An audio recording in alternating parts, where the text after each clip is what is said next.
इल्ज़ाम भी लगते रहे कि एक पक्ष एक धड़ा कोशिश कर रहा है कि गुरबाणी खोली जाए। पीटीसी वाले इल्ज़ाम लगाते थे। पीटीसी ਦੇ ਪ੍ਰਬੰਧਕਾਂ ਨੇ ਦਾਅਵਾ ਕੀਤਾ ਉਹਦੇ ਆਧਾਰ ਤੇ ਹੀ ਗੱਲ ਕਰਨੀ ਹੋਵੇ ਜੋ ਸ਼ਬਦ ਬੋਲਦੇ ਆ ਉਹ ਇਹ ਕਹਿੰਦੇ ਆ ਕਿ ਸੋਲ ਐਕਸਕਲੂਸਿਵ ਤੇ ਐਬਸੋਲੂਟ ਰਾਈਟਸ ਜਿਹੜੇ ਆ ਉਹ ਇੱਕ ਨਿੱਜੀ ਚੈਨਲ ਨੂੰ ਮਿਲਦੇ ਆ। ਗੁਰਬਾਣੀ ਸਰਬ ਸਾਂਝੀ ਹੈ, ਇਹਦਾ ਕੋਈ ਵੀ ਵਿਅਕਤੀ ਇਹ ਕਲੇਮ ਨਹੀਂ ਕਰ ਸਕਦਾ ਕਿ ਮੇਰੇ ਕੋਲ ਸੋਲ ਐਕਸਕਲੂਸਿਵ ਤੇ ਐਬਸੋਲੂਟ ਰਾਈਟਸ ਨੇ। ਕਾਨੂੰਨੀ ਤੌਰ ਤੇ ਜਿਹੜੇ ਉਹਨਾਂ ਤੋਂ ਦਸਤਾਵੇਜ਼ ਨੇ, ਕਿਉਂਕਿ ਅਦਾਲਤ ਨੇ ਜੇ ਅਖੀਰ ਨੂੰ ਦੇਖਣਾ ਤਾਂ ਦਸਤਾਵੇਜ਼ਾਂ ਨੂੰ ਦੇਖਣਾ, ਲੱਗਦਾ ਕਿ ਉਹ ਚੁਣੌਤੀ ਹੈਗੀ ਹੈ। ਦਾਵਾ ਉਹਨਾਂ ਦਾ ਪਹਿਲਾਂ ਇਹੀ ਕਰਦੇ ਰਹੇ ਕਿ ਕਾਨੂੰਨੀ ਪੱਖ ਤੋਂ ਸਾਡਾ ਸਾਰਾ ਕੁਝ ਜਿਹੜਾ ਆ ਉਹ ਕਾਇਮ ਹੈ, ਪਰ ਜਦੋਂ ਸਿੱਖ ਸੰਗਤ ਨੇ ਇਸ ਚੀਜ਼ ਦਾ ਨੋਟਿਸ ਲਿਆ ਤੇ 3 ਦਿਨਾਂ ਦੇ ਵਿੱਚ ਉਹ ਪਿੱਛੇ ਹਟੇ। ਜਦੋਂ ਗੱਲ ਗੁਰਬਾਣੀ ਦੀ ਹੈ ਉੱਥੇ ਦੁਨਿਆਵੀ ਕਾਨੂੰਨ ਉਹਦੇ ਉੱਪਰ ਲਾਗੂ ਨਹੀਂ ਹੁੰਦਾ ਅਤੇ ਜਿਹੜੀ ਸਿੱਖਾਂ ਦੀ ਭਾਵਨਾ, ਜਿਹੜਾ ਉਹਨਾਂ ਦੇ ਮਨਾਂ ਦੇ ਵਿੱਚ ਸਤਿਕਾਰ ਹੈ, ਉਹ ਕਿਸੇ ਵੀ ਕੰਟਰੈਕਟ ਦੀਆਂ ਜਿਹੜੀਆਂ ਲੀਗਲ ਇੰਪਲੀਕੇਸ਼ਨਸ ਨੇ ਉਹਨਾਂ ਤੋਂ ਉੱਪਰ ਹੈ। ਟੀਵੀ ਪੰਜਾਬ ਦੇਖ ਰਹੇ ਹੋ ਤੁਸੀਂ ਇਸ ਵਕਤ। ਤੁਹਾਡੇ ਨਾਲ ਤੁਹਾਡਾ ਆਪਣਾ ਦੋਸਤ ਹਰਦੀਪ ਸਿੰਘ ਭੋਗਲ। ਪਿਛਲੇ ਲੰਮੇ ਸਮੇਂ ਤੋਂ ਅਸੀਂ ਇੱਕ ਮਸਲੇ ਨੂੰ ਲੈ ਕੇ ਗੱਲ ਕਰਦੇ ਰਹੇ ਹਾਂ ਕਿ ਗੁਰਬਾਣੀ ਦਾ ਵਪਾਰੀਕਰਨ ਹੋ ਰਿਹਾ ਹੈ ਤੇ ਇਸ ਮੁਤਲਕ ਸਮੇਂ-ਸਮੇਂ ਤੇ ਆਵਾਜ਼ ਬੁਲੰਦ ਕੀਤੀ ਜਾਂਦੀ ਰਹੀ ਹੈ, ਪਰ ਕੋਈ ਹੱਲ ਨਹੀਂ ਨਿਕਲਦਾ ਨਜ਼ਰ ਆ ਰਿਹਾ ਸੀਗਾ। ਤੇ ਇੱਕ ਵੱਡੀ ਕੋਸ਼ਿਸ਼ ਹੁਣ ਦੁਬਾਰਾ ਉਲੀਕੀ ਗਈ ਹੈ। ਇੱਕ ਰਿਪੋਰਟ ਤਿਆਰ ਕੀਤੀ ਗਈ ਜਿਸ ਦੇ ਵਿੱਚ ਬਹੁਤ ਸਾਰੇ ਦਸਤਾਵੇਜ਼ ਨੇ, ਤੱਥ ਨੇ ਕਿ ਕਿਸ ਤਰੀਕੇ ਨਾਲ ਇਸ ਵਪਾਰੀਕਰਨ ਨੂੰ ਅੰਜਾਮ ਦਿੱਤਾ ਗਿਆ। ਸਾਡੇ ਨਾਲ ਪਰਮਜੀਤ ਸਿੰਘ ਗਾਜੀ ਨੇ। ਗਾਜੀ ਸਾਹਿਬ, ਸਭ ਤੋਂ ਪਹਿਲਾਂ ਤਾਂ ਬੜੀ ਚਿੰਤਾ ਦੀ ਗੱਲ ਹੈ ਕਿ ਸਿੱਧੇ ਤੌਰ ਤੇ ਗੁਰਬਾਣੀ ਦਾ ਵਪਾਰੀਕਰਨ ਲੰਮੇ ਸਮੇਂ ਤੋਂ ਤੁਸੀਂ ਵੀ ਕੋਸ਼ਿਸ਼ ਕਰ ਰਹੇ ਹੋ, ਅਸੀਂ ਵੀ ਦੇਖ ਰਹੇ ਹਾਂ। ਇਲਜ਼ਾਮ ਵੀ ਲੱਗਦੇ ਰਹੇ ਕਿ ਇੱਕ ਪੱਖ ਇੱਕ ਧੜਾ ਕੋਸ਼ਿਸ਼ ਕਰ ਰਿਹਾ ਕਿ ਗੁਰਬਾਣੀ ਖੋਲੀ ਜਾਵੇ। ਪੀਟੀਸੀ ਵਾਲੇ ਇਲਜ਼ਾਮ ਲਗਾਉਂਦੇ ਸੀ ਕਿ ਨਿੱਜੀ ਚੈਨਲ ਹੈਗਾ। ਇਹ ਜਿਹੜੀ ਹੁਣ ਤੁਸੀਂ ਰਿਪੋਰਟ ਜਨਤਕ ਕਰ ਰਹੇ ਹੋ, ਇਹ ਰਿਪੋਰਟ ਦੇ ਮਾਇਨੇ ਕੀ ਨੇ? ਸਿੱਧੇ ਤੌਰ ਤੇ ਜੇ ਸਮਝਣ ਦੀ ਕੋਸ਼ਿਸ਼ ਕਰੀਏ ਇਹਦੇ ਵਿੱਚੋਂ ਆਵਾਜ਼ ਕੀ ਨਿਕਲ ਰਹੀ ਹੈ? ਦੇਖੋ, ਸੱਚਖੰਡ ਸ੍ਰੀ ਹਰਿਮੰਦਰ ਸਾਹਿਬ ਦੁਨੀਆ ਦਾ ਇੱਕ ਸਰਬ ਸਾਂਝਾ ਸਥਾਨ ਹੈ ਔਰ ਸਾਰੀ ਦੁਨੀਆ ਦੇ ਵਿੱਚ ਜਿੱਥੇ ਵੀ ਕਿਤੇ ਸਿੱਖ ਬੈਠੇ ਹੋਣ ਉਹ ਉੱਥੋਂ ਜਿਹੜਾ ਇੱਕ ਇਲਾਹੀ ਫਰਮਾਨ ਆਉਂਦਾ ਆ ਜਾਂ ਤੁਰਕੀ ਬਾਣੀ ਗੁਰਬਾਣੀ ਦਾ ਗਾਇਨ ਕੀਤਾ ਜਾਂਦਾ ਆ, ਉਹਦੇ ਨਾਲ ਜੁੜਨਾ ਲੋਚਦੇ ਆ। ਸੋ ਇਹ ਹਰ ਇੱਕ ਸਿੱਖ ਦੀ ਆਪਾਂ ਕਹਿ ਸਕਦੇ ਹਾਂ ਕਿ ਉਹਦੇ ਇੱਕ ਮਨ ਦੀ ਇਹ ਇੱਛਾ ਹੁੰਦੀ ਹੈ ਕਿ ਮੈਂ ਦਰਬਾਰ ਸਾਹਿਬ ਤੋਂ ਗੁਰਬਾਣੀ ਕੀਰਤਨ ਦੇ ਪ੍ਰਵਾਹ ਦੇ ਨਾਲ ਜੁੜਾਂ। ਸੋ ਉਹਦਾ ਜਿਹੜਾ ਪ੍ਰਬੰਧ ਸਿਰਜਿਆ ਗਿਆ ਪਿਛਲੇ ਸਮੇਂ ਦੇ ਦੌਰਾਨ, ਜਦੋਂ ਵੀ 97 ਤੋਂ ਇਸ ਸੰਬੰਧ ਦੇ ਵਿੱਚ ਚਰਚਾ ਸ਼ੁਰੂ ਹੋਈ, ਫਿਰ 2000 ਦੇ ਲਾਗੇ ETC ਦਾ ਮਸਲਾ ਆਇਆ, ਫਿਰ PTC ਦਾ ਆਇਆ। ਸੋ ਜਿਹੜਾ ਇੱਕ ਪ੍ਰਬੰਧ ਬਣਿਆ ਉਹ ਇਸ ਤਰ੍ਹਾਂ ਦਾ ਬਣਿਆ ਕਿ ਉਹ ਪ੍ਰਬੰਧ ਜੇਕਰ ਸ਼੍ਰੋਮਣੀ ਗੁਰਦੁਆਰਾ ਪ੍ਰਬੰਧਕ ਕਮੇਟੀ ਤੇ ਜੀ ਨੈਕਸਟ ਮੀਡੀਆ ਦੇ ਜਿਹੜਾ ਆਪਸੀ ਕੰਟਰੈਕਟ ਹੈ ਤੇ ਜਿਹੜਾ PTC ਦੇ ਪ੍ਰਬੰਧਕਾਂ ਨੇ ਦਾਅਵਾ ਕੀਤਾ ਉਹਦੇ ਆਧਾਰ ਤੇ ਹੀ ਗੱਲ ਕਰਨੀ ਹੋਵੇ ਜੋ ਸ਼ਬਦ ਬੋਲਦੇ ਆ ਉਹ ਇਹ ਕਹਿੰਦੇ ਆ ਕਿ ਸੋਲ ਐਕਸਕਲੂਸਿਵ ਤੇ ਐਬਸੋਲੂਟ ਰਾਈਟਸ ਜਿਹੜੇ ਆ ਉਹ ਇੱਕ ਨਿੱਜੀ ਚੈਨਲ ਨੂੰ ਮਿਲਦੇ ਆ। ਸੋ ਇਹੀ ਇਸੇ ਗੱਲ ਦੀ ਜਿਹੜੀ ਹੈ ਇੱਥੋਂ ਹੀ ਵਪਾਰੀਕਰਨ ਵਾਲਾ ਮਸਲਾ ਜਿਹੜਾ ਆ ਸ਼ੁਰੂ ਹੁੰਦਾ, ਕਿਉਂਕਿ ਗੁਰਬਾਣੀ ਸਰਬ ਸਾਂਝੀ ਹੈ, ਇਹਦਾ ਕੋਈ ਵੀ ਵਿਅਕਤੀ ਇਹ ਕਲੇਮ ਨਹੀਂ ਕਰ ਸਕਦਾ ਕਿ ਮੇਰੇ ਕੋਲ ਸੋਲ ਐਕਸਕਲੂਸਿਵ ਤੇ ਐਬਸੋਲੂਟ ਰਾਈਟਸ ਨੇ। ਗੁਰਬਾਣੀ ਸਰਬ ਸਾਂਝੀ ਹੈ। ਦਿੱਕਤ ਇਸ ਕਰਕੇ ਸ਼ੁਰੂ ਹੋਈ ਕਿਉਂਕਿ ਅਸੀਂ ਗੁਰਮਤ ਅਨੁਸਾਰੀ ਸਰਬ ਸਾਂਝਾ ਪ੍ਰਬੰਧ ਜਿਹੜਾ ਸੀਗਾ ਗੁਰਬਾਣੀ ਪ੍ਰਵਾਹ ਦੇ ਪ੍ਰਸਾਰ ਦਾ ਉਹ ਨਹੀਂ ਸਿਰਜ ਸਕੇ। ਇਸ ਕਰਕੇ ਇਹ ਪ੍ਰੋਬਲਮ ਜਿਹੜੀ ਆ ਉਹ ਸ਼ੁਰੂ ਹੋਈ ਹੈ। ਮੈਨੂੰ ਲੱਗਦਾ ਕਿ ਜਿਸ ਤਰੀਕੇ ਨਾਲ ਤੁਸੀਂ ਜ਼ਿਕਰ ਕਰ ਰਹੇ ਹੋ ਕਿ ਕਿਸੇ ਤੋਂ ਪੂਰੇ ਅਧਿਕਾਰ ਨਹੀਂ ਹੋ ਸਕਦੇ ਕਿ ਉਹ ਇਹ ਕਹੇ ਕਿ ਇਹ ਮੇਰੀ ਨਿੱਜੀ ਪ੍ਰਾਪਰਟੀ ਹੈਗੀ ਆ, ਪਰ ਜਦੋਂ ਅਸੀਂ ਕਾਨੂੰਨੀ ਦਾਅ ਪੇਚ ਦੀ ਗੱਲ ਕਰ ਲਈਏ ਉਹਨਾਂ ਦੇ ਵਿੱਚ ਇਹ ਚੀਜ਼ਾਂ ਫਿੱਟ ਬਹਿ ਜਾਂਦੀਆਂ। ਅਸੀਂ ਸਿੱਖੀ ਦੇ ਸਿਧਾਂਤਾਂ ਤੋਂ ਦੇਖੀਏ ਤਾਂ ਚੀਜ਼ਾਂ ਫਿੱਟ ਨਹੀਂ ਬਹਿੰਦੀਆਂ, ਪਰ ਕਾਨੂੰਨੀ ਤੌਰ ਤੇ ਜਿਹੜੇ ਉਹਨਾਂ ਤੋਂ ਦਸਤਾਵੇਜ਼ ਨੇ, ਕਿਉਂਕਿ ਅਦਾਲਤ ਨੇ ਜੇ ਅਖੀਰ ਨੂੰ ਦੇਖਣਾ ਤਾਂ ਦਸਤਾਵੇਜ਼ਾਂ ਨੂੰ ਦੇਖਣਾ, ਲੱਗਦਾ ਕਿ ਉਹ ਚੁਣੌਤੀ ਹੈਗੀ ਹੈ। ਦੇਖੋ, ਇਸ ਸੰਬੰਧ ਦੇ ਵਿੱਚ ਰਵਿੰਦਰ ਨਾਰਾਇਣਨ ਹੋਣਾ ਨੇ ਇਹੀ ਦਾਅਵੇ ਕੀਤੇ ਸੀਗੇ ਤੇ ਉਹਨਾਂ ਨੇ ਮਤਲਬ ਅਖਬਾਰਾਂ ਨੂੰ ਜਿਹੜੇ ਬਿਆਨ ਦਿੱਤੇ ਉਹ ਰਿਪੋਰਟ ਦੇ ਵਿੱਚ ਉਹ ਸਾਰੇ ਬਿਆਨ ਜਿਹੜੇ ਆ ਐਜ਼ ਏ ਐਵੀਡੈਂਸ ਅਸੀਂ ਲਾਏ ਵੀ ਹੈ।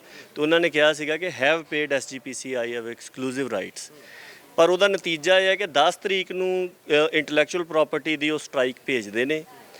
11/10 ਨੂੰ ਸਾਨੂੰ ਲੱਗਦਾ ਕਿ ਕਾਪੀਰਾਈਟ ਦਾ ਮਸਲਾ ਸੀ, 11 ਤੋਂ ਸਾਨੂੰ ਪਤਾ ਲੱਗਦਾ ਕਿ ਇੰਟੈਲੈਕਚੁਅਲ ਪ੍ਰਾਪਰਟੀ ਹੀ ਕਲੇਮ ਕਰਨ ਲੱਗ ਗਏ ਆ ਤੇ 14 ਜਨਵਰੀ 2020 ਦੀ ਸ਼ਾਮ ਨੂੰ PTC ਇੱਕ ਪ੍ਰੈਸ ਰਿਲੀਜ਼ ਦੇ ਜਾਂਦਾ ਕਿ ਕੋਈ ਵੀ ਵਿਅਕਤੀ ਹੁਕਮਨਾਮਾ ਸਾਹਿਬ ਨੂੰ ਪ੍ਰਸਾਰਿਤ ਕਰੇ, ਅਸੀਂ ਉਹਦੇ ਵਿੱਚ ਕੋਈ ਵੀ ਇਤਰਾਜ਼ ਜਿਹੜਾ ਆ ਉਹ ਨਹੀਂ ਕਰਾਂਗੇ।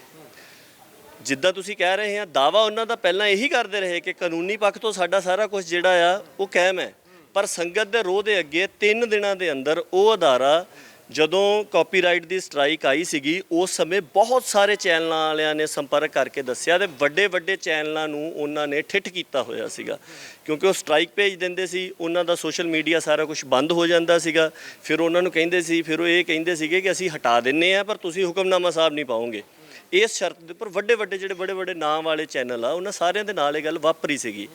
ਪਰ ਜਦੋਂ ਸਿੱਖ ਸੰਗਤ ਨੇ ਇਸ ਚੀਜ਼ ਦਾ ਨੋਟਿਸ ਲਿਆ ਤੇ 3 ਦਿਨਾਂ ਦੇ ਵਿੱਚ ਉਹ ਪਿੱਛੇ ਹਟੇ। ਇਹ ਗੱਲ ਆਪਾਂ ਨੂੰ ਸਮਝਣੀ ਚਾਹੀਦੀ ਕਿ ਜਦੋਂ ਗੱਲ ਗੁਰਬਾਣੀ ਦੀ ਹੈ ਉੱਥੇ ਦੁਨਿਆਵੀ ਕਾਨੂੰਨ ਉਹਦੇ ਉੱਪਰ ਲਾਗੂ ਨਹੀਂ ਹੁੰਦਾ, ਤੇ ਜਿਹੜੀ ਸਿੱਖਾਂ ਦੀ ਭਾਵਨਾ, ਜਿਹੜਾ ਉਹਨਾਂ ਦੇ ਮਨਾਂ ਦੇ ਵਿੱਚ ਸਤਿਕਾਰ ਹੈ, ਉਹ ਕਿਸੇ ਵੀ ਕੰਟਰੈਕਟ ਦੀਆਂ ਜਿਹੜੀਆਂ ਲੀਗਲ ਇੰਪਲੀਕੇਸ਼ਨਸ ਨੇ ਉਹਨਾਂ ਤੋਂ ਉੱਪਰ ਹੈ। ਤੇ ਜੇ ਸੰਗਤ ਇਸ ਸੰਬੰਧ ਦੇ ਵਿੱਚ ਜਾਗਰੂਕ ਹੋਊਗੀ ਤੇ ਗੁਰਬਾਣੀ ਦਾ ਗੁਰਮਤਿ ਅਨੁਸਾਰ ਹੀ ਸਰਬ ਸਾਂਝੀ ਜੁਗਤ ਵਾਲਾ ਪ੍ਰਬੰਧ ਜਿਹੜਾ ਆ ਉਹ ਵੀ ਹੋਂਦ ਦੇ ਵਿੱਚ ਆ ਸਕਦਾ, ਔਰ ਯਕੀਨਨ ਇਹਦੇ ਨਾਲੋਂ ਬਹੁਤ ਦਰਜੇ ਬਿਹਤਰ ਹੋਊਗਾ। ਗਾਇ ਸਾਹਿਬ, ਤੁਸੀਂ ਜ਼ਿਕਰ ਕਰ ਰਹੇ ਸੀ ਜਿਹੜੇ ਦਸਤਾਵੇਜ਼ ਵੀ ਤੁਸੀਂ ਵਿੱਚ ਲਗਾਏ ਨੇ, ਉਹਨਾਂ ਦੇ ਵਿੱਚੋਂ ਸਿੱਧੇ ਤੌਰ ਤੇ ਤੁਸੀਂ ਇਹ ਵੀ ਦੱਸਣ ਦੀ ਕੋਸ਼ਿਸ਼ ਕੀਤੀ ਕਿ ਕਿਹੜੀਆਂ ਕੰਪਨੀਆਂ ਨੇ ਜਿਨ੍ਹਾਂ ਦਾ ਏਕਾਧਿਕਾਰ ਹੈਗਾ, ਉਹ ਕਿਹੜੇ ਪਰਿਵਾਰਾਂ ਨਾਲ ਜੁੜੀਆਂ ਹੋਈਆਂ ਨੇ, ਕਿਹੜੇ ਪਰਿਵਾਰਾਂ ਦਾ ਵਿੱਚ ਇਨਵੋਲਵਮੈਂਟ ਹੈਗੀ ਹੈ, ਕਿਹੜੀਆਂ ਕੰਪਨੀਆਂ ਹੈਗੀਆਂ ਨੇ, ਉਹਨਾਂ ਦਾ ਵੇਰਵਾ ਵੀ ਤੁਸੀਂ ਵਿੱਚ ਸਾਂਝਾ ਕੀਤਾ। ਉਹ ਕਿਹੜੀਆਂ ਕੰਪਨੀਆਂ ਨੇ? ਦੇਖੋ, ਕਿਉਂਕਿ ਬੁਨਿਆਦੀ ਤੌਰ ਦੇ ਉੱਪਰ ਜਿੰਨਾ ਹੁਣ ਗੁਰਬਾਣੀ ਪ੍ਰਸਾਰਣ ਦੇ ਉੱਪਰ ਸੋਲ ਐਕਸਕਲੂਸਿਵ ਤੇ ਐਬਸੋਲੂਟ ਰਾਈਟਸ ਕਲੇਮ ਕੀਤੇ ਜਾਂਦੇ ਆ, ਉਹ ਪੀਟੀਸੀ ਦੇ ਵੱਲੋਂ ਕੀਤੇ ਜਾਂਦੇ ਆ। ਤੇ ਪੀਟੀਸੀ ਜਿਹੜਾ ਆ ਇਹ ਕੋਈ ਲੀਗਲ ਐਂਟੀਟੀ ਨਹੀਂ ਹੈਗੀ, ਇੱਕ ਬ੍ਰਾਂਡ ਹੈ। ਇਹਦੇ ਪਿੱਛੇ ਜਿਹੜੀ ਲੀਗਲ ਐਂਟੀਟੀ ਆ ਉਹ ਹੈਗੀ ਆ ਜੀ ਨੈਕਸਟ ਮੀਡੀਆ। ਜੀ ਨੈਕਸਟ ਮੀਡੀਆ, ਕਿਉਂਕਿ ਸਾਨੂੰ ਸੀਗਾ ਕਿ ਦੇਖਿਆ ਜਾਵੇ ਕਿ ਇਸ ਚੈਨਲ ਦੀ ਮਾਲਕੀ ਕਿਹਦੇ ਕੋਲ ਹੈ, ਕਿਉਂਕਿ ਬਹੁਤ ਸਾਰੀ ਤਰ੍ਹਾਂ ਦੀਆਂ ਐਲੀਗੇਸ਼ਨਾਂ ਪੋਲੀਟੀਕਲ ਅਫੀਲੀਏਸ਼ਨ ਦੀਆਂ ਵੀ ਜਿਹੜੀਆਂ ਨੇ ਉਹ ਲੱਗਦੀਆਂ ਨੇ। ਜਦੋਂ ਅਸੀਂ ਦੇਖਿਆ ਤਾਂ ਇਹ ਗੱਲ ਸਾਹਮਣੇ ਆਈ ਕਿ ਇੱਕ ਕਾਰਪੋਰੇਟ ਵੀਲ ਪਾਈ ਗਈ ਹੈ। ਇੱਕ ਲੀਗਲ ਟਰਮ ਹੁੰਦੀ ਕਾਰਪੋਰੇਟ ਵੀਲ, ਕਿ ਤੁਸੀਂ ਇੱਕ ਕਾਰਪੋਰੇਟ ਦਾ ਪਰਦਾ ਪਾਇਆ ਹੋਇਆ ਆ ਤਾਂ ਕਿ ਤੁਹਾਨੂੰ ਪਿੱਛੇ ਖੜਾ ਜਿਹੜਾ ਹਿਊਮਨ ਬੀਇੰਗ ਹੈ, ਜਿਹੜਾ ਉਹਦਾ ਅਸਲ ਮਾਲਕ ਹਿਊਮਨ ਹੈ, ਉਹ ਦਿਸੇ ਨਾ, ਤਾਂ ਤੁਸੀਂ ਇੱਕ ਕਾਰਪੋਰੇਟ ਪਰਦਾ ਪਾ ਲੈਂਦੇ ਹੋ। ਜੀ ਨੈਕਸਟ ਮੀਡੀਆ ਤੋਂ ਅਗਲਾ ਕਾਰਪੋਰੇਟ ਵੀਲ ਜਿਹੜਾ ਆ ਉਹ ਸੀਗਾ ਗੁਰਬਾਜ਼ ਮੀਡੀਆ ਦਾ, ਕਿਉਂਕਿ ਉਹ ਵੀ ਇੱਕ ਕੰਪਨੀ ਹੈ। ਤਾਂ ਜਦੋਂ ਉਸ ਪਰਦੇ ਨੂੰ ਵੀ ਚੱਕਿਆ ਤੇ ਉਹਦੇ ਪਿੱਛੇ ਫਿਰ ਕੰਪਨੀਆਂ ਆ ਜਾਂਦੀਆਂ ਨੇ ਤੇ ਨਾਲ ਦੋ ਵਿਅਕਤੀ ਜਿਹੜੇ ਆ ਆਉਣ ਲੱਗ ਜਾਂਦੇ, ਇੱਕ ਸੁਖਬੀਰ ਸਿੰਘ ਬਾਦਲ ਆਉਣ ਲੱਗ ਜਾਂਦੇ ਆ, ਇੱਕ ਹਰਸਿਮਰਤ ਬਾਦਲ ਆਉਣ ਲੱਗ ਜਾਂਦੇ ਆ। ਉਹਦੇ ਨਾਲ ਆਰਬਿਟ ਰਿਜ਼ੋਰਟਸ ਤੇ ਫਾਲਕਨ ਪ੍ਰਾਪਰਟੀਜ਼ ਨਾਂ ਦੀਆਂ ਦੋ ਕੰਪਨੀਆਂ ਆਉਣ ਲੱਗ ਜਾਂਦੀਆਂ ਨੇ, ਜਿਹੜੀਆਂ ਕਿ ਫਿਰ ਕਾਰਪੋਰੇਟ ਵੀਲਸ ਨੇ। ਜਦੋਂ ਤੁਸੀਂ ਉਹਨਾਂ ਨੂੰ ਚੁੱਕਦੇ ਆ ਤਾਂ ਉਹਨਾਂ ਦੇ ਪਿੱਛੇ ਫਿਰ ਡੱਬ ਵਾਲੀ ਟਰਾਂਸਪੋਰਟ ਜਿਹੜੀ ਆ ਉਹ ਆ ਕੇ ਪਿੱਛੇ ਆ ਜਾਂਦੀ ਹੈ। ਪਰ ਜਦੋਂ ਉਹ ਸਾਰੇ ਕਾਸੇ ਨੂੰ ਤੁਸੀਂ ਖੰਗਾਲਦੇ ਜਾਂਦੇ ਹੋ, ਹਰ ਇੱਕ ਕਾਰਪੋਰੇਟ ਵੀਲ ਨੂੰ ਚੁੱਕਦੇ ਜਾਂਦੇ ਹੋ, ਤੇ ਅਖੀਰ ਦੇ ਵਿੱਚ ਜਿਹੜਾ ਬਹੁਤਾਤ ਸ਼ੇਅਰ ਹੈ ਉਹ ਸਰਦਾਰ ਸੁਖਬੀਰ ਸਿੰਘ ਬਾਦਲ ਤੇ ਉਹਨਾਂ ਦੀ ਧਰਮ ਪਤਨੀ ਬੀਬੀ ਹਰਸਿਮਰਤ ਕੌਰ ਬਾਦਲ ਦਾ ਆ।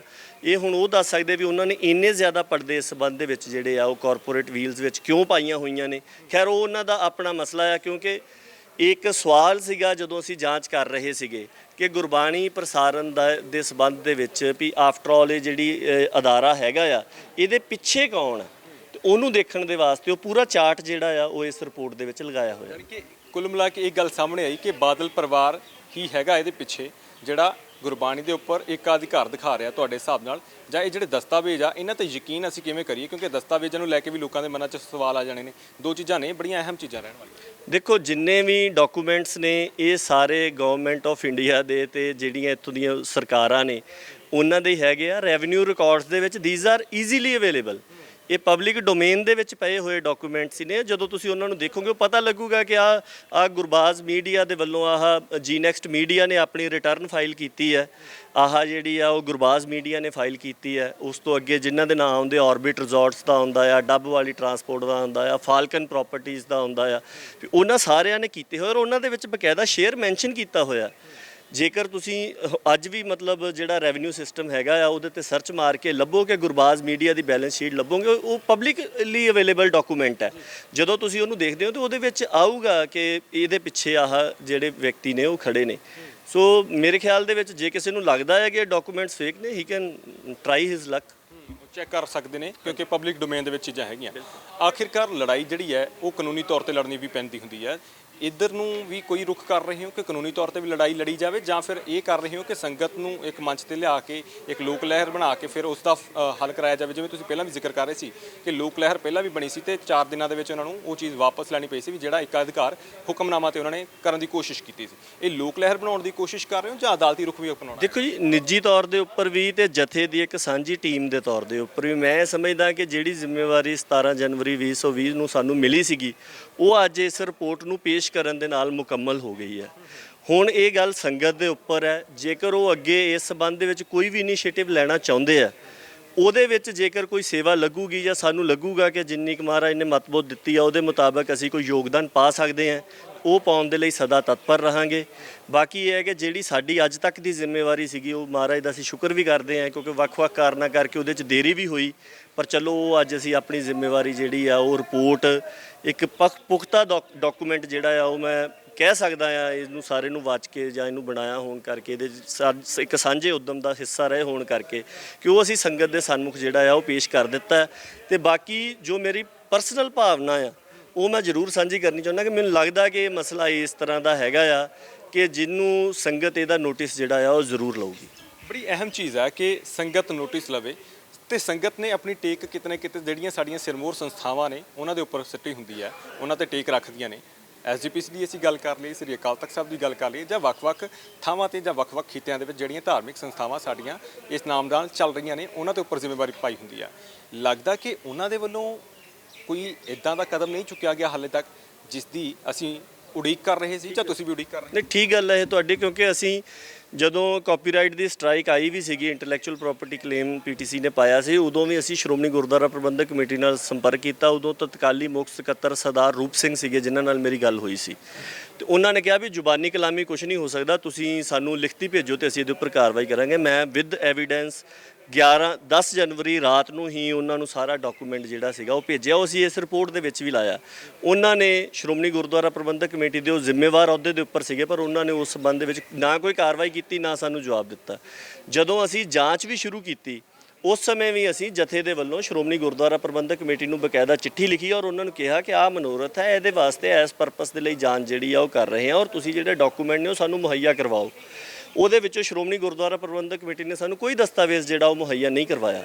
ਉਹ ਤਾਂ ਸਿੱਖ ਸੰਗਤ ਦੇ ਵੱਲੋਂ ਸਰਦਾਰ ਬਲਦੇਵ ਸਿੰਘ ਸਰਸਾ ਜਿਹੜੇ ਬੜੇ ਲੰਬੇ ਸਮੇਂ ਤੋਂ ਇਸ ਸੰਬੰਧ ਵਿੱਚ ਕੋਸ਼ਿਸ਼ ਕਰਦੇ ਰਹੇ ਸੀ, ਜਾਂ ਭਾਈ ਰਣਜੀਤ ਸਿੰਘ ਜਿਹੜੇ ਸਾਬਕਾ ਅਕਾਲ ਤਖਤ ਸਾਹਿਬ ਦੇ ਜਥੇਦਾਰ ਨੇ, ਉਹਨਾਂ ਦੇ ਵੱਲੋਂ ਦਸਤਾਵੇਜ਼ ਸਾਨੂੰ ਮੁਹੱਈਆ ਕਰਵਾਏ ਗਏ।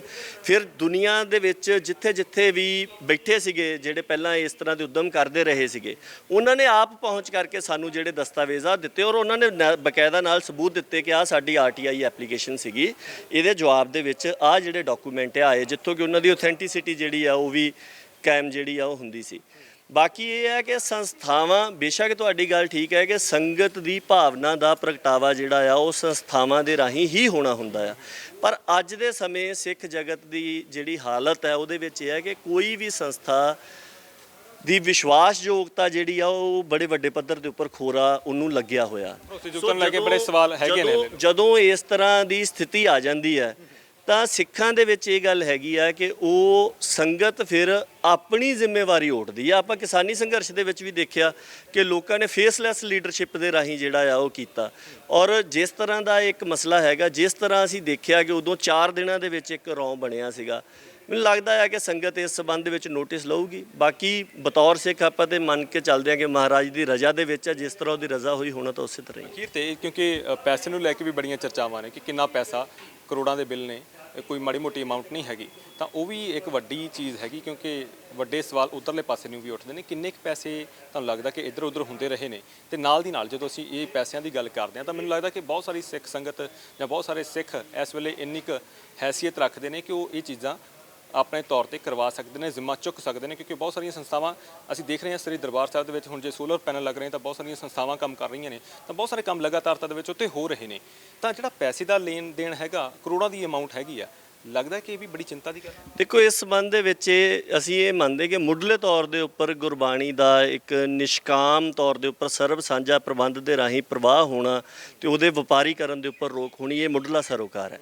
ਜਿਹੜੀਆਂ ਫਾਈਨੈਂਸ਼ੀਅਲ ਐਮਬੈਜ਼ਲਮੈਂਟਸ ਹੋਈਆਂ ਜਾਂ ਕੋਈ ਉੱਪਰ ਥੱਲੇ ਹੋਈ, ਉਹਦੇ ਸਾਰੇ ਵੇਰਵੇ ਜਿਹੜੇ ਆ ਉਹ ਇਹਦੇ ਵਿੱਚ ਚਾਰਟ ਬਣਾ ਕੇ ਬਕਾਇਦਾ ਦੱਸੇ ਹੋਏ ਆ, ਕਿਉਂਕਿ ਸਾਰੇ ਰਿਕਾਰਡਸ ਅਵੇਲੇਬਲ ਨਹੀਂ ਸੀਗੇ।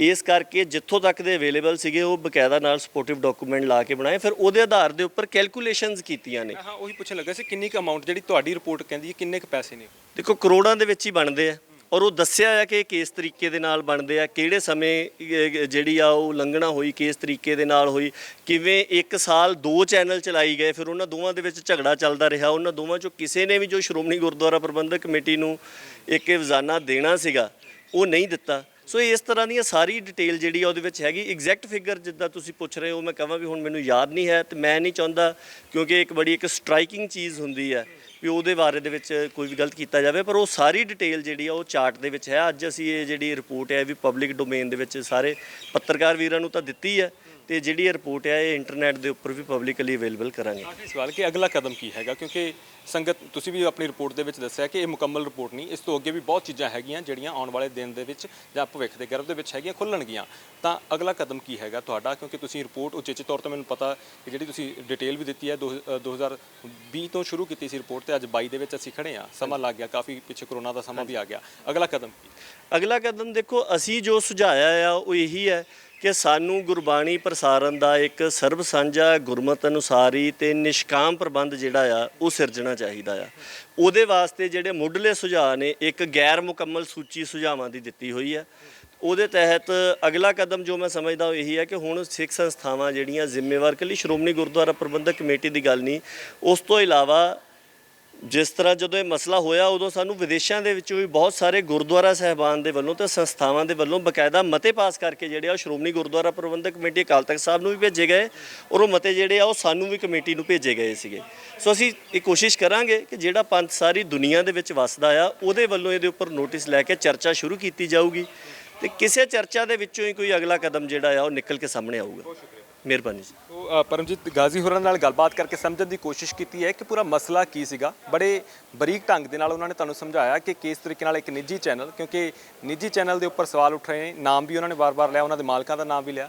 ਹਾਲੇ ਮਾਮਲਾ ਵੀ ਕਿਉਂਕਿ ਅਦਾਲਤਾਂ ਦੇ ਵਿੱਚ ਵੀ ਹੈਗਾ ਤਾਂ ਬਹੁਤ ਸਾਰੇ ਭੇਦ ਨੇ ਇਸ ਮਾਮਲੇ ਦੇ ਵਿੱਚ। ਅਸੀਂ ਵੀ ਸਿੱਧੇ ਤੌਰ ਤੇ ਇਸ ਖਬਰ ਦੇ ਵਿੱਚ ਇਹੀ ਚੀਜ਼ ਲੱਭਣ ਦੀ ਕੋਸ਼ਿਸ਼ ਕਰ ਰਹੇ ਸੀ ਕਿ ਆਖਿਰਕਾਰ ਊਣਤਾਈ ਕਿੱਥੇ ਹੈਗੀ, ਕਮੀ ਕਿੱਥੇ ਹੈਗੀ। ਫਿਲਹਾਲ ਦੇਖਣਾ ਹੋਵੇਗਾ। ਆਪਣੇ ਵੱਲੋਂ ਕੋਸ਼ਿਸ਼ ਕੀਤੀ ਹੈ, ਇੱਕ ਰਿਪੋਰਟ ਪੇਸ਼ ਕੀਤੀ ਹੈ, ਉਹਦੇ ਵਿੱਚ ਬਹੁਤ ਸਾਰੇ ਤੱਥ ਲਗਾਏ ਨੇ। ਉਹਨਾਂ ਤੱਥਾਂ ਦੇ ਆਧਾਰ ਤੇ ਕੀ ਅੱਗੇ ਕਾਰਵਾਈ ਹੁੰਦੀ ਹੈ ਸਮਾਂ ਦੱਸੇਗਾ। ਤੁਸੀਂ ਇਸ ਬਾਰੇ ਕੀ ਸੋਚਦੇ ਹੋ? ਆਪਣੇ ਕੀਮਤੀ ਸੁਝਾਅ ਜ਼ਰੂਰ ਸਾਂਝੇ ਕਰੋ। ਫਿਲਹਾਲ ਤੁਹਾਡੇ ਤੋਂ ਅੱਗੇ ਲੈਣੇ ਸਹਿਯੋਗੀ ਸੁਨੀਲ ਦੇ ਨਾਲ ਹਰਦੀਪ ਸਿੰਘ ਭੋਗਲ, ਟੀਵੀ ਪੰਜਾਬ, ਚੰਡੀਗੜ੍ਹ। ਸਤਿ ਸ਼੍ਰੀ ਅਕਾਲ ਜੀ, ਮੈਂ ਨਿਰਮਲ ਮਾਨ ਊੜਾ ਡੈਟ ਸੈਟਲਮੈਂਟ ਤੋਂ। ਇਹ ਤੁਸੀਂ ਵੀਡੀਓ ਦੇਖ ਰਹੇ ਸੀ ਟੀਵੀ ਪੰਜਾਬ ਦੇ ਉੱਤੇ। ਇਹੋ ਜਿਹੇ ਹੋਰ ਜਾਣਕਾਰੀ ਭਰਪੂਰ ਵੀਡੀਓ ਦੇਖਣ ਵਾਸਤੇ ਟੀਵੀ ਪੰਜਾਬ ਦੇ ਚੈਨਲ ਨੂੰ ਸਬਸਕ੍ਰਾਈਬ ਕਰੋ ਤੇ ਨਾਲ ਹੇਠ ਦਿੱਤੇ ਹੋਏ ਬੈਲ ਆਈਕਨ ਦੇ ਬਟਨ ਦਬਾਓ। ਸਤਿ ਸ਼੍ਰੀ ਅਕਾਲ।